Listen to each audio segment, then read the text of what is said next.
Hi. So here we are, episode 2, right?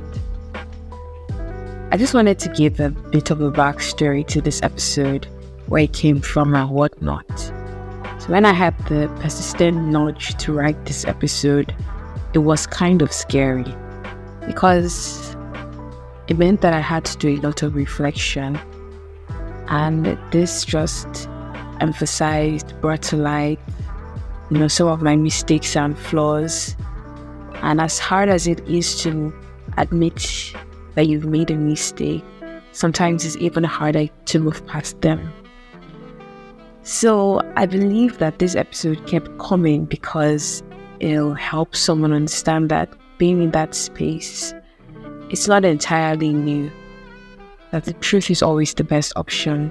Be honest with yourself and with others.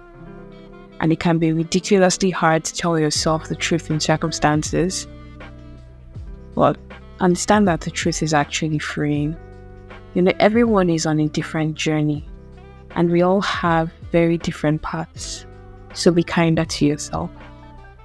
I really hope you can relate to this episode and also learn from it. Like I said in the last episode, the goal of this podcast is not just to entertain, but also to leave you with something to think about. So without further ado, here's episode 2, and it's titled FOMO. FOMO here means fear of missing out, and it's something I know has affected me at different points in my life, and probably everyone as well. If you have friends, if you have a phone, if you know anybody else, then you've probably had it. When it feels like they're having a much better time and you wish you could be part of it, or at the most extreme, you wish you could trade lives with them. I love it for you, but I wish it was me. And that's a statement I heard one of my friends make time and time again. Now, the context for the statement was in relation to our final year projects. Each of us was making progress at different speeds. A lot of it was due to different supervisors, different life commitments, and a host of other factors. So let me paraphrase what she was essentially trying to say. I love that you're almost done with your project, but I wish I was right there with you. This topic of FOMO has taken my mind back a lot. I remember growing up that we didn't have cable TV at some point, but our next door neighbors did. I was really young at the time. I don't think I was even more than 5. I just remember that we loved visiting so much, especially on the weekends and every single public holiday.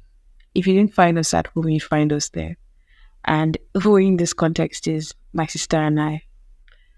But whenever they went out, my neighbors now, because life happens, that meant cable TV privileges ended for the time being. So we'd have to stay at home, struggling with the antenna to try and get a signal for whatever was showing on normal TV. And I remember as a kid, whenever they were not around, I would just sit at the balcony and be so. There's a way we say it in my place, new duck. And I don't know the literal interpretation in English. I guess the word morose could be a cousin of synonym. And so when those times happened, I remember that my mind would just start to help me imagine how much fun they were having and how much I was missing out on. So there to this really little kid was FOMO. Funny enough, I almost kind of remember a time when we were the ones going out and my neighbors were left at home. I guess it's one of the tricks that your mind can play on you, because those times most definitely did exist. Well, as one grows, so does one's experiences, your likes, your dislikes, and also the things that you wish you had. So secondary school came around and I just kept attracting friends from a higher social class than me. They put forth 5 things, asking me if I knew what they were. And honestly, I wouldn't even be able to slightly relate to one of those things. So it started out with me being honest that I didn't know what it was.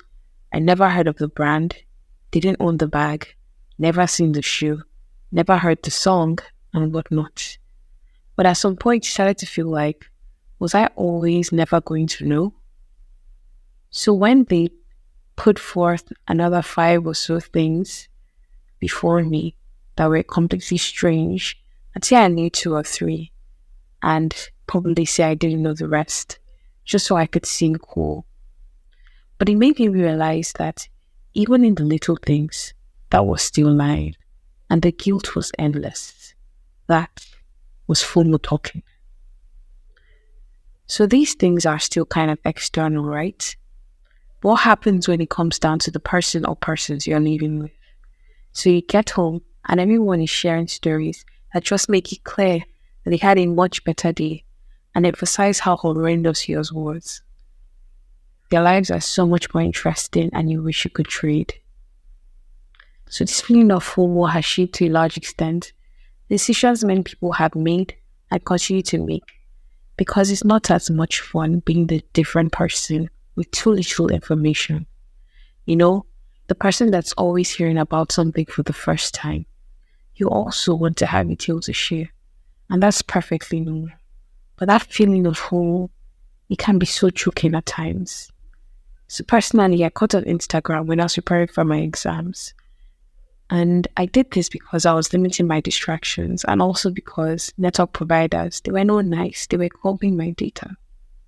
But after my exams, I didn't really install the app immediately because it felt like everyone I was following at the time was about living a largesse, living their best lives.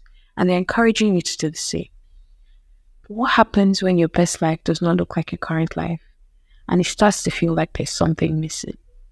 So in the spirit of avoiding what was avoidable, I said no to them. And for me, that meant no Instagram. For you, it could look like something else. Obviously, you want to enjoy your life as much as possible. I want to enjoy my life as much as possible, have as much fun as possible within God-ordained and godly boundaries. But there's also the aspect of being called out, called to be different, to stand for something. And that could sometimes mean that you're intentionally missing out on other things because they don't align with who you are, what you stand for, who you represent. Like everyone is having the time of their lives and you understand that that's off limits. And it feels like, my good Lord, they must be having the best conversations. But not even in your dreams should you be there. So is it hard sometimes to be different? I'd say it can be, but it can also be easy, especially when you find your people. Don't get it twisted. The Great Commission is to go out into the world. And when this instruction was given, it wasn't just given to Peter and John, or James and Bartholomew, or Thomas and Philip. It was to all of us. And it shows the importance of having a community of believers, the church. So when I finally realized that my fellowship with school was my fellowship, and it was my church for the time being, it just clicked. So nowhere else could be as much fun. Not that group of people could interest me as such. Even the cool cliques weren't as cool anymore because I had changed. And right now, I'm no longer afraid of missing out because I know who he wants me to be, and that's who I am. Or at the very least, that's who I'm becoming. So I hope you really enjoyed this episode, and I hope to see you in the next episode. So with that, I'll say bye for now. See you in episode 3.